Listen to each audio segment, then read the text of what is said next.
अस्सलाम वालेकुम, मैं हूँ माया और मैं बता रही हूँ आपको खुबानी का मीठा।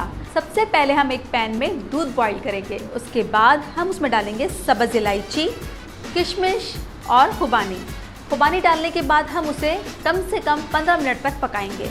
जब हम इसको अच्छी तरह से तैयार कर लेंगे, उसके बाद हम इसमें डालेंगे खोया इसमें हम अच्छी तरह से मिक्स करेंगे।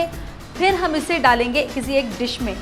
उसके बाद हम इसे गार्निश करेंगे बादाम से या किसी भी ड्राई फ्रूट से। इस तरह हमारा खुबानी का मीठा बिल्कुल तैयार है।